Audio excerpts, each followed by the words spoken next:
Welcome to the Get Real Podcast, your high-octane boost of full-on reality therapy for personal, business, and investing success with your host, Ron Phillips, because somebody's got to tell it like it is. Hey, everybody. Welcome back to the Get Real Podcast. Ron Phillips here with Heather Marchant. Hello, everyone.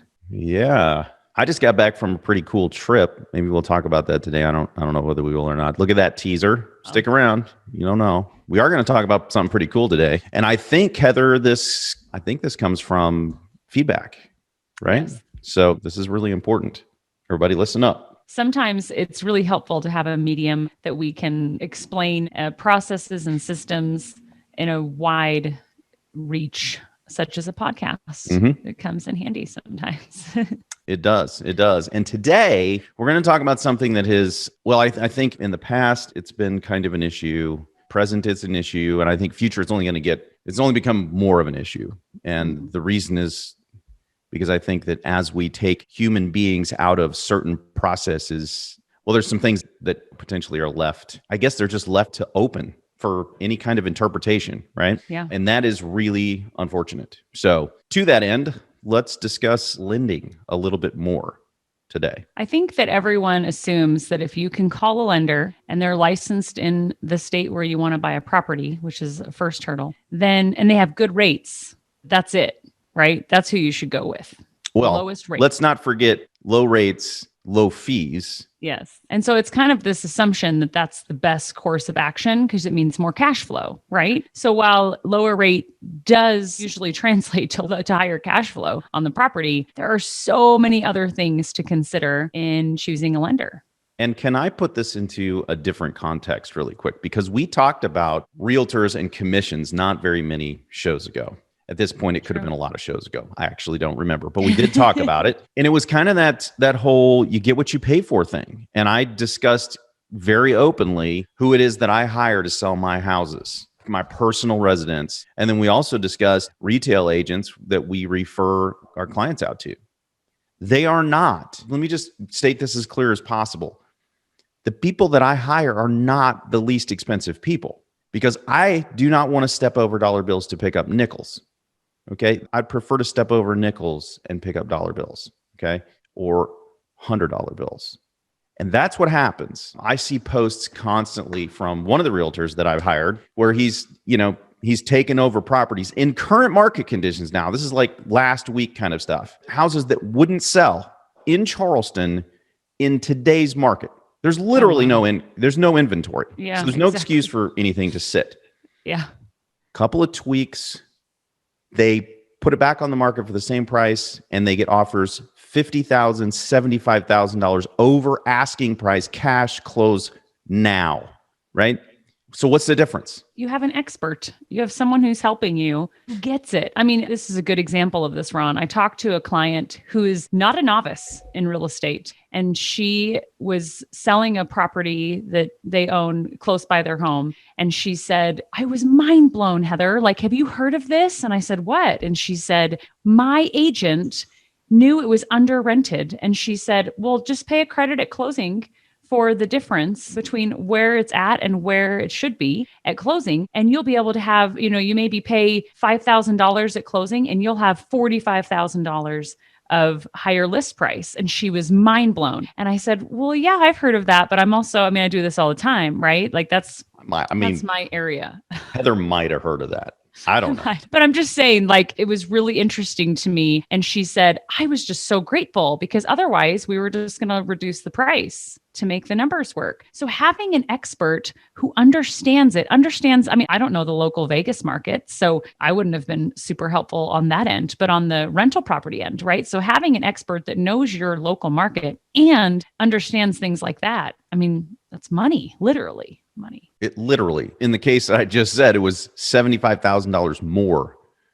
And I'm not even sure that the other person was cheaper. I'm not even sure they were cheaper.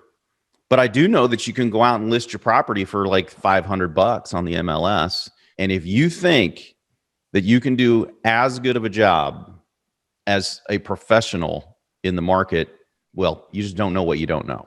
I mean, that's the reality of the situation. That's why I hire professionals, and I hire professionals that aren't cheap, but that are very, very good. Don't hire expensive ones that suck, obviously, but man, you really get what you pay for. And we could go on and on about the whole realtor thing. We already did a segment on it. Okay. It's true. So now let's pivot, Heather, into lending, because this is kind of frustrating for me. I know it is for you too. This is a frustration that we have because this ain't our first rodeo, so to speak. No. Right? Been doing this since 2005. We have sold thousands and thousands and thousands of properties. We know a couple things. So let us share with you a couple of things that we know, because this is important. I think you have several differences in lending and what type of loans, right? So starting there, these are investment loans.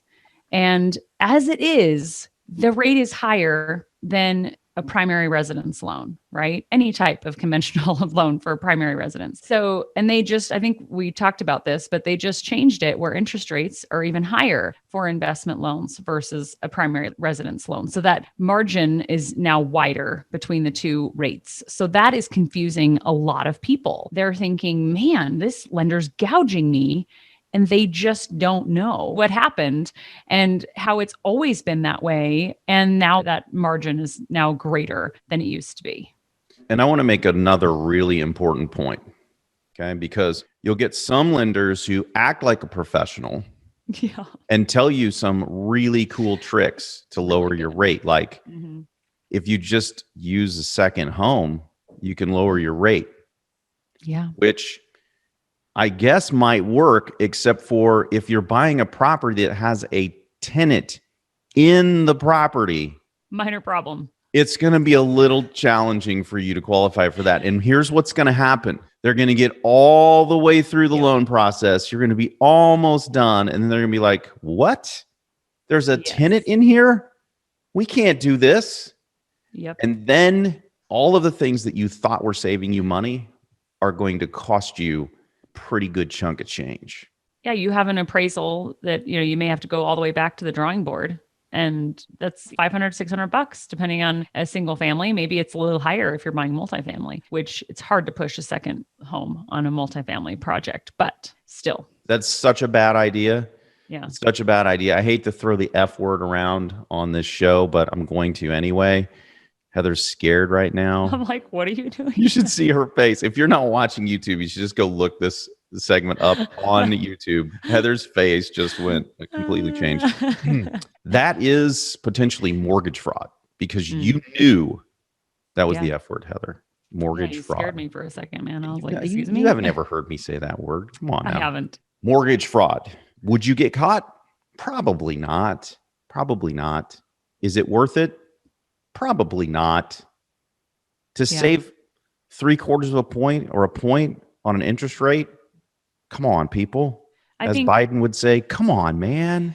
I think the other thing that people don't realize is maybe they can do an investment loan and maybe they can do it in the area where you're purchasing and everything's humming along, except they're extremely slow, which we have seen. The lenders with very low rates are pummeled with business. And so they are so slow that it's causing delays in closing, and our clients are paying out the nose in rate lock extension fees because the lender's not ready yet. They locked rate because rates have been volatile. And the lender told them we'll close it in time. I bet I've seen this half a dozen times in the last 6 weeks that it is brutal. Here's another thing, Heather. I mean, the fact that a bank has a program for an investment property loan doesn't mean they know what they're doing. Doesn't mean their processors have ever processed one.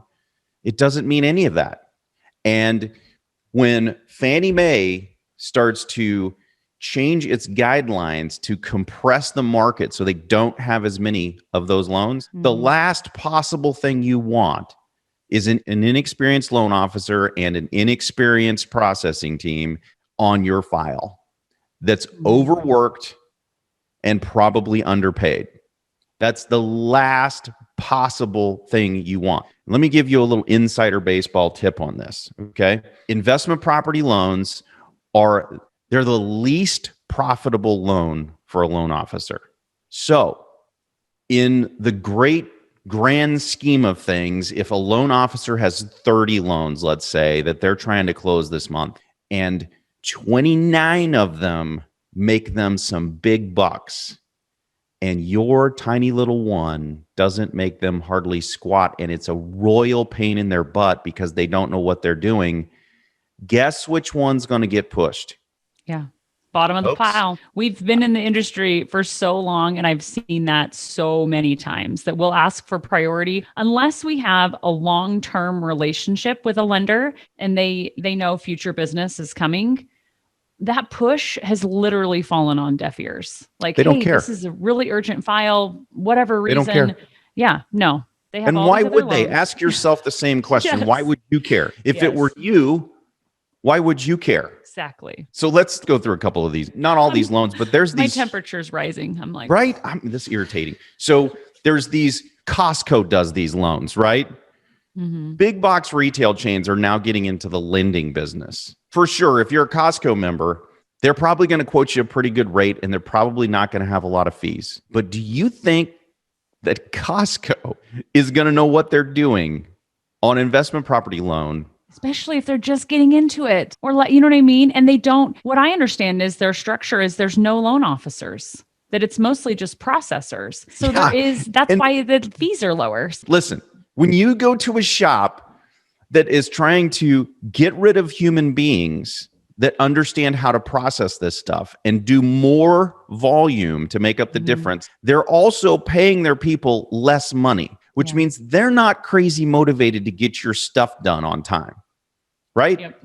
And there's a bunch of these big box retail giant things, right? And they're trying really hard. And maybe one day they'll get there, but they're sure not there yet. No. With all of the tech that they're bringing to the table. Because on a normal home loan, there's a really clearly defined process to it. There's not a whole lot of stipulations. It kind of is black and white. Yeah. And for those loans, they're not that hard. You probably could do it. You still would have a timing issue in today's market. I mean, there's no way if I were trying to buy my personal residence that I would let my personal residence even be in one of those hands, because timing is critical. I mean, in 30 days, your property that you're buying could go up $25,000, $50,000, $75,000, depending on what happens with the inventory levels in your marketplace. And if you can't close, they'll sell it to somebody else for cash. Yeah. This is not a market in which you want to be with some newbie or with some company that doesn't care. You just don't. Yeah, it's true. And I think there's also some nuances on investment loans, because most of our clients are business owners, or at least they have LLCs for their properties, right? Mm-hmm. So it's not a simple, here's my W-2, here's my income. Mm-hmm. It's more complicated. And there's so many things that lenders know, basically hacks to help you so that you are not going to get stuck in underwriting forever, right? So if you have someone that's not familiar with those things, that's partly why they take so long. And they'll blame it on the client and say, well, they transferred a bunch of money back and forth from their business to their personal account. And I'm going, well, yeah, they're business owners. Like, that's what they do. Whereas using a lender that's well-versed in this stuff, he'll warn of that stuff ahead of time. Like, hey, we have a 30 or 60-day window to close this loan. We're mid-rehab or whatever. And here's a couple things to know so that we don't have a problem in underwriting, right? I mean, oh my gosh, like saving 30 days of your life.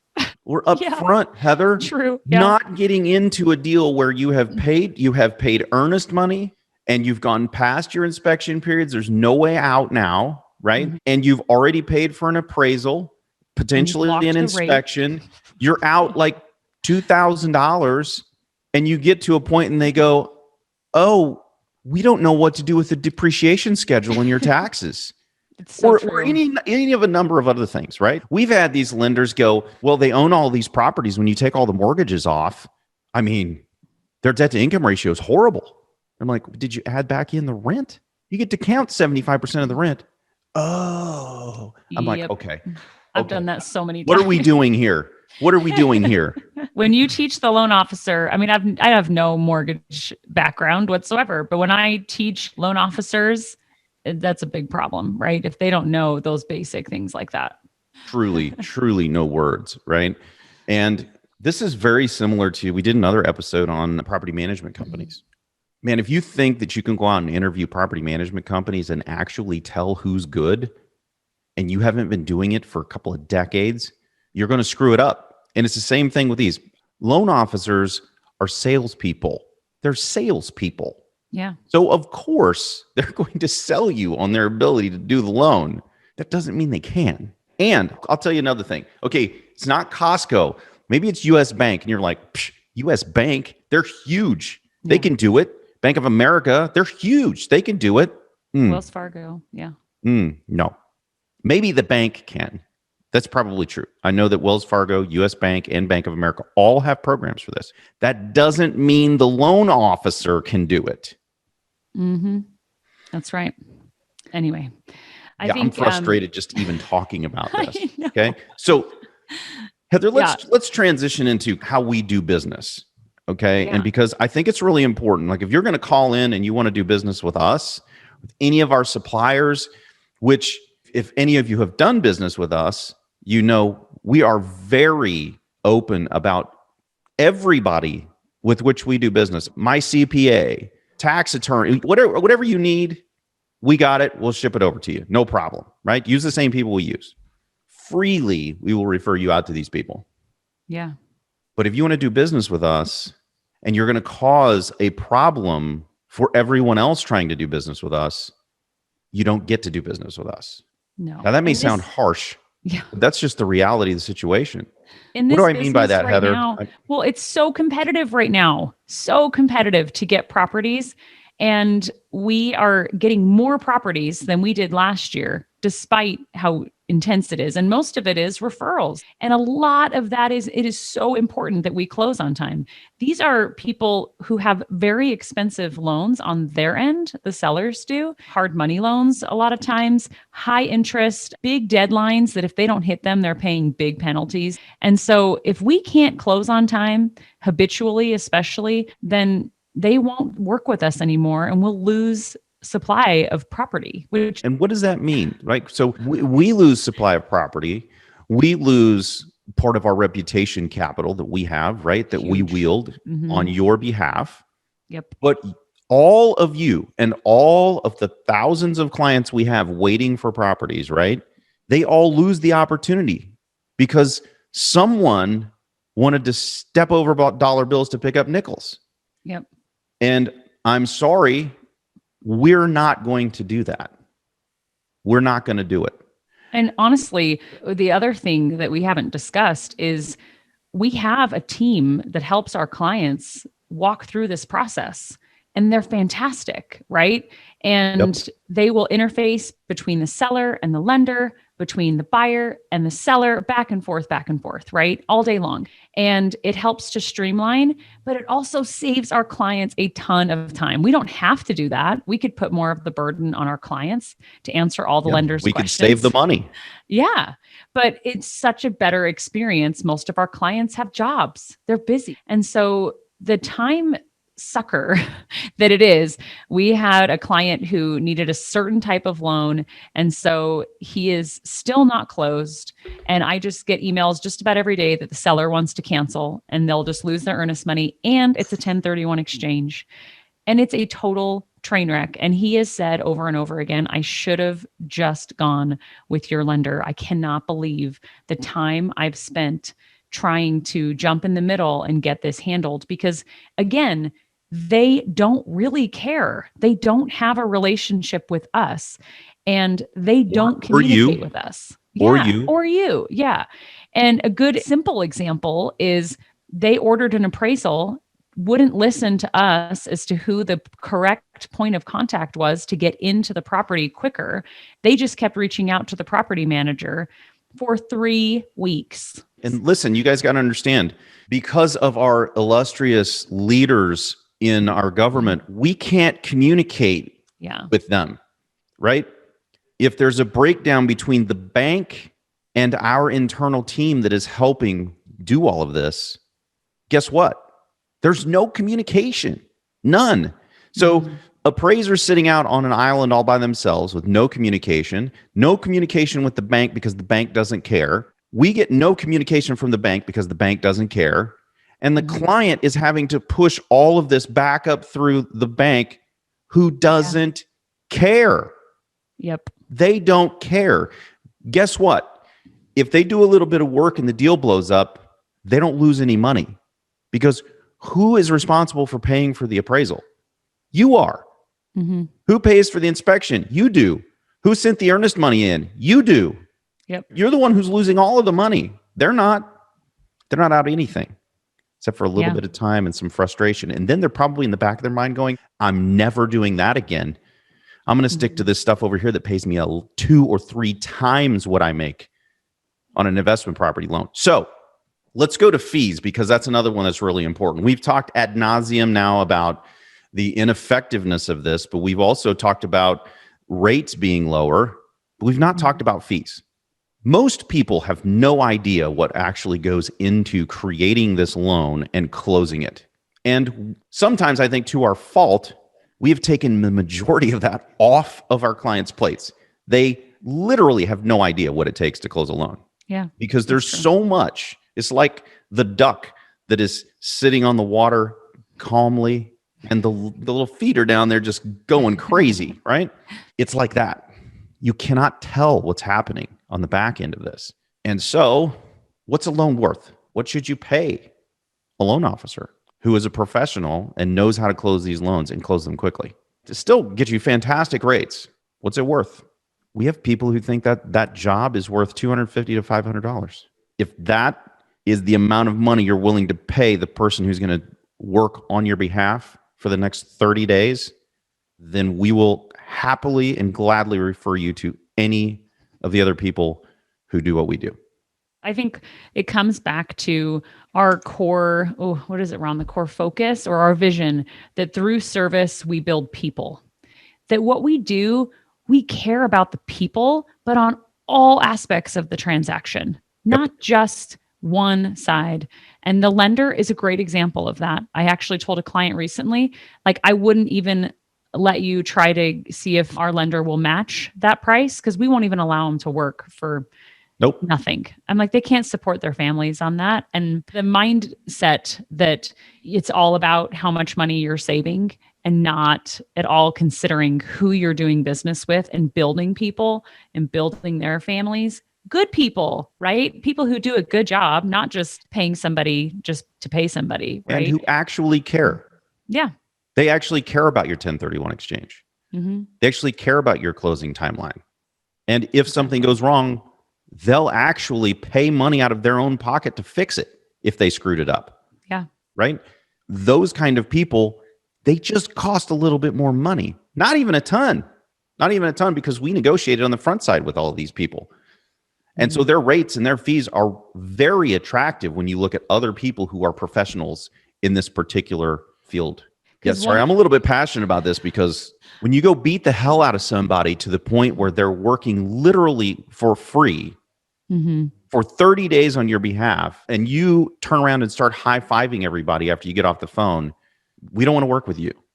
Yeah, you're not. I don't know how to say it any more clear, folks.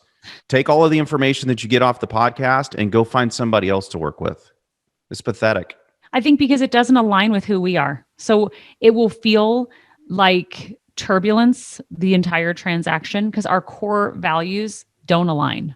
And so it's bigger than just it's annoying to us, or I know, having done this for so many years, that the clients with that mindset, man, it's really tough. The whole transaction's really tough. And not just the transaction, post-transaction, post-closing, it's really, really tough because they do the same thing to the property management companies. And the property management companies, we've already talked about this, their margins are razor thin. They don't have any room.